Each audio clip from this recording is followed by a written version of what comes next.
লাগেছে শীতল পেলকা ছেঁকা। ওই অনেকদিন থেকে অপেক্ষা করেছি কোন দিনটা হবে এই প্রোগ্রামটা। আচ্ছা আজকে খাওয়া দাওয়া ছাড়িয়ে সকাল থেকে বসে আছি। আজকে আমার সিদার কি তরকার চটকি করে তোর সেটি ভাত এলে হবে, ওই জন্য মই আসি।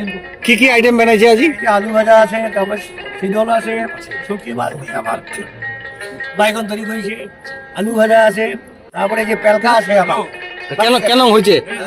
হয়েছে আর কি কর, এক দারুণ হয়েছে। আমার এই দিনটা কিন্তু অপেক্ষা করেছে, ঘন্টি আমার চাকরি রাখি সকালে আমার সুটকে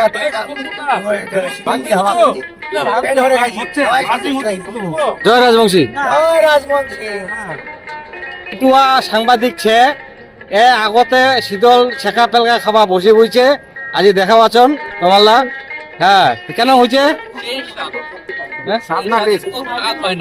কি কি কি কি আইটেম ছে আজি? শীতল ছে, তারপরে একটা শুটকা মাছের চচ্চড়ি ছে, আলু ভাজা ছে, বাঁধাকপির একটা ঘন্ট ছে, আর ওর সাথে লাফার পেলকা। রাজভোগ খাবার যেটা সত্যি এত টেস্টি, আর সব থেকে বড় একটা আনন্দ ভোজনের মাধ্যমে যেটা হয় না, এটা টেস্ট না হলেও আরো দুর্দান্ত লাগে। ভীষণই মজা হয়েছে, কিন্তু সবাই মিলে যে খাচ্ছে এটা বেশি আনন্দের একটা।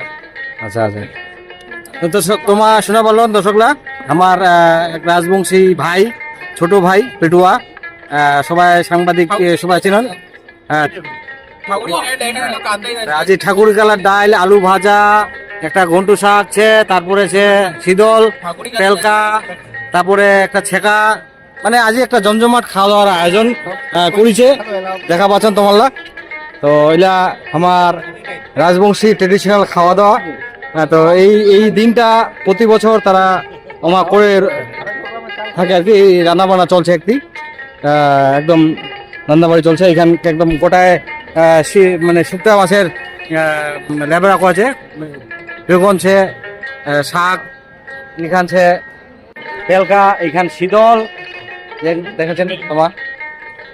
আজি একদম জমজমাট খাওয়া দাওয়া ইউনিভার্সিটির ভিতরে প্রতি বছরের যে আয়োজন, সেই আয়োজন কিন্তু চলছে।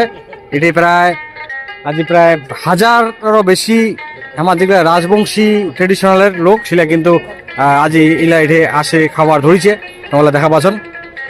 তার মধ্যে দেখাচ্ছেন যা যায় আজি ছাকা পেলকা খায় যায় পেট ভরাই দিবে, দেওয়ার পরে কিন্তু সে এটা পান সুপারি হচ্ছে একদম দেখেছেন তোমার, কাঁচা সুপারি, পান, সব কিন্তু নিয়ে আজি ভাত খাই দেয়, কিন্তু হামলাও খামো। তা তোমাল্লা যদি এরকম খাবার চাচ্ছেন তাহলে কিন্তু চলে আসি পারো ইউনিভার্সিটির ভিতরত। এটা কিন্তু জমজমাট একটা অনুষ্ঠানের মধ্য দিয়া আজি এই একটা আয়োজন।